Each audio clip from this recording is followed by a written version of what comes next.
Abaminisitiri n'abandi bayobozi bakuru bari mu cyumba cy'inama y'umutekano. Kuba mwitabiriye uyu munsi biragaragaza uburemere bw'ikibazo turi busuzume.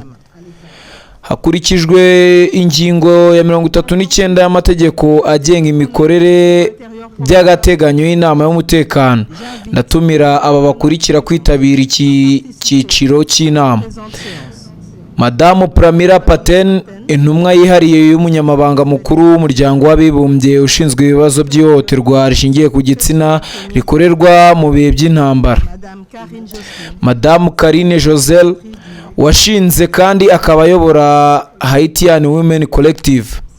Byemejwe hakurikijwe ingingo ya 37 y'amategeko agenga imikorere by'agateganyo y'inama y'umutekano, ndatumira kandi abahagarariye ibi bihugu kwitabira iki cyiciro cy'inama: Afurika y'Epfo, Ubudage, Angola, Arabia Saudite, Australia, Autriche, Ububiligi, Brazil, Uburundi, Cape Verde, Cambodia, Canada, Croatia, Chypre, Misiri, El Salvador, Leta Zunze Ubumwe z'Abarabu, Espagne, Estonia, Senegal, Georgia, Guatemala, Ubuhinde, Iraki, Ireland, Israel, Ubutaliyani, Ubuyapani, Kyrgyzstan, Liechtenstein, Lithuania, Luxembourg, Moldova, Malta, Maroc, Mexique, Montenegro, Namibia, Nepal, Paraguay, Pologne,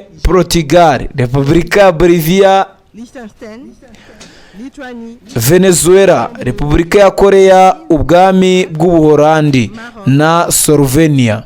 Montenegro, Namibie, Népal, Paraguay, Pologne, Portugal, République bolivarienne du Venezuela, République de Corée, Royaume des Pays-Bas, Slovénie, conformément à l'article 3. Hakurikijwe kandi ingingo ya 39 y'amategeko agenga imikorere by'agateganyo y'inama y'umutekano, ndatumira aba bakurikira kwitabira iki cyiciro cy'inama: Bwana Stavros, umukuru w'intumwa z'umuryango w'ubumwe bw'Uburayi mu muryango w'abibumbye; Bwana Sherine Alem Arifo, indorerezi ihoraho ihagarariye ikigo mpuzamahanga gishinzwe iterambere. Byemejwe. Ndasaba kandi ko hakurikijwe amategeko agenga imikorere y'inama n'imigenzo isanzwe ikurikizwa, inama y'umutekano itumira indorerezi ihoraho ihagarariye leta y'indorerezi ya Palestine mu muryango w'abibumbye kwitabira iki cyiciro cy'inama. Kubera ko nta wabitinzeho inzitizi, byemejwe. Ubu inama y'umutekano iratangira gusuzuma ingingo ya 2 iri ku murongo w'ibyigwa. Ndashaka gukangurira abagize inama kwita ku ibaruwa yo kuwa mbere Nyakanga 2026 yasohowe ku numero S/2026/545 aho uhagarariye uhoraho wa Repubulika Iharanira Demokarasi ya Kongo mu muryango w'abibumbye yashyikirije umunyamabanga mukuru inyandiko igaragaza imirongo migari y'ikibazo kiri gusuzumwa. Ubu ndaha ijambo Madamu Pramila Patten. La parole à Madame Pramila Patten.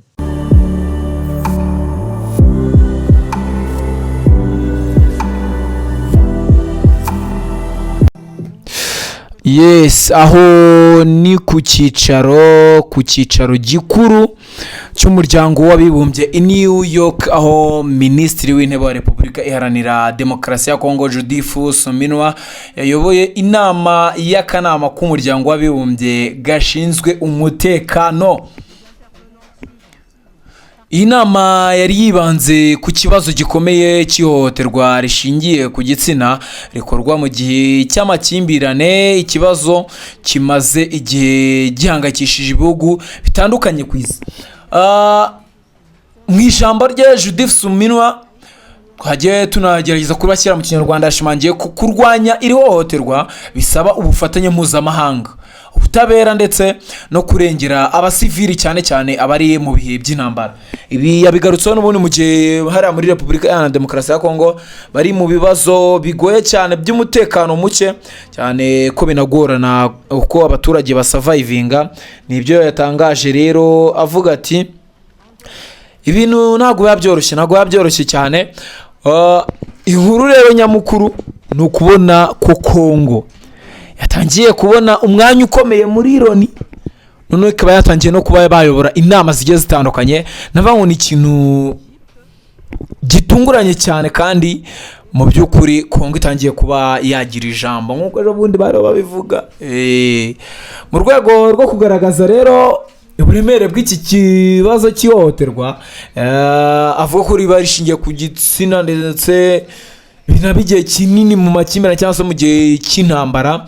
Akanama k'umuryango w'abibumbye gashinzwe umutekano kahuriye mu nama idasanzwe.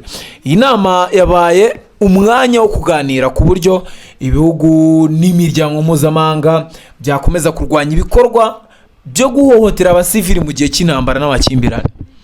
Minisitiri w'intebe wa Kongo Judith Suminwa niwe wayoboye iyi nama, aho yagejeje ku banyamuryango ibitekerezo n'ibibazo igihugu cye gihura nabyo mu rwego rw'umutekano. Ubwo ni Repubulika Iharanira Demokarasi ya Kongo.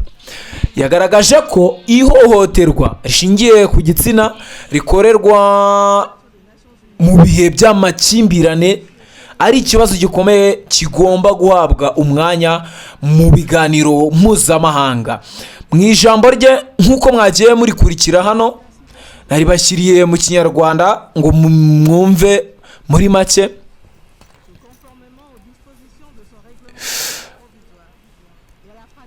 Judith Suminwa yashimangiye ko abakoze ibikorwa by'ihohoterwa bagomba kubiryozwa kandi ko ubutabera bugomba gukurikizwa. Ako kantu yakavuze nukurikira neza urakumva. Yavuze ko kurinda abasivili ari inshingano y'ibihugu byose ndetse n'umuryango uwo ari wo wose mpuzamahanga. Yagaragaje ko mu bice bikunze kwibasirwa n'amakimbirane abagore n'abakobwa ari bamwe mu bantu baba bafite ibyago byinshi byo guhura n'ihohoterwa. Minisitiri w'intebe wa Repubulika ya Demokarasi ya Kongo yasabye ko hakomeza gushyirwaho ingamba zo gukumira ihohoterwa rishingiye ku gitsina, gufasha abarokotse ibikorwa by'ihohoterwa, gukurikirana abakekwaho ibyo bikorwa no gushimangira amahoro arambye. Ibyo ni bimwe mu bintu yasabye. Ihohoterwa rishingiye ku gitsina mu gihe cy'amakimbirane ni kimwe mu bibazo bikomeye bikunze kugaragara mu bihugu bifite intambara cyangwa umutekano muke. Umuryango w'abibumbye umaze imyaka ugaragaza ko iki kibazo kugira ngo gikemuke, kuko ni ikibazo gifite ingaruka zikomeye ku mibereho y'abaturage ndetse no ku mahoro arambye, kugira gikemuke nuko hagomba kugira intambwe y'ibiganiro iterwa ndetse bakaba baganira. Iyo intambara ibaye abaturage basanzwe ari bo bakunze kwibasirwa, cyane cyane abadafite ubushobozi bwo kwirinda. Niyo mpamvu ibiganiro nk'ibi bikorwa na ONU bigamije gushaka uburyo bwo kongera uburinzi bw'abaturage no gushyiraho uburyo bwo guhana amakuru ku bakora ibyaha ndetse no kubahana.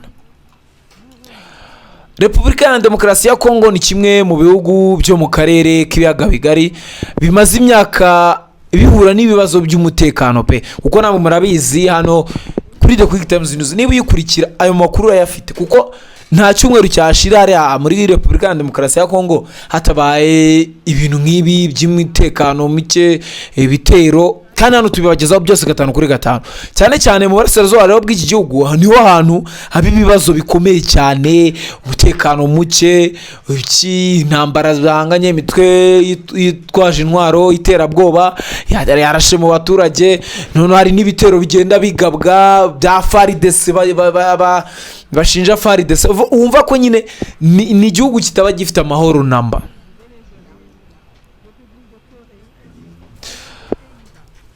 Ni ukuvuga ngo rero umuvandimwe minisitiri w'intebe anasaba ko iyi miryango mpuzamahanga yagira icyo ifasha muri rusange, cyane ko kuba baganira bakicara byaragoranye, ni ibibazo bimaze igihe kirekire, ubona ko biba bigoye hariya muri Repubulika Iharanira Demokarasi ya Kongo, cyane ko nyine nk'uko bo bavuga ko ari ibintu bakwiye kwitaho muri rusange. Amakimbirane amaze igihe muri ako gace, ubwo ni mu burasirazuba bw'igihugu, yagiye agira ingaruka ku baturage, harimo kwimuka kw'abaturage ndetse n'ibindi bibazo by'ubutabazi. Kuba minisitiri w'intebe Judith Suminwa yarayoboye iyi nama mu kanama k'umuryango w'abibumbye gashinzwe umutekano, byagaragaje uruhare Repubulika ya Demokarasi ya Kongo ishaka kugira mu biganiro mpuzamahanga ku mahoro n'umutekano. Muri rusange rero inama y'akanama k'umuryango w'abibumbye gashinzwe umutekano yebowe na Judith Suminwa yongeye kwibutsa isi ko kurwanya ihohoterwa rishingiye ku gitsina mu makimbirane bisaba ibikorwa bifatika atari amagambo gusa. Ubutumwa bwatanzwe nuko kurinda abasivili, guha ubutabera abarenganyijwe no gukumira ibyaha ari inzira ikomeye yo kubaka amahoro arambye. Reka ngushimire cyane wo kurikira The Quick Times News. Niba ukunda amakuru yacu komeza kudukurikira, ukande subscribe, ukore like kandi usangize abandi iyi nkuru. Ubundi ndagushimiye cyane, njye wumvaga ari Ivan Lucky Nshimiyimana.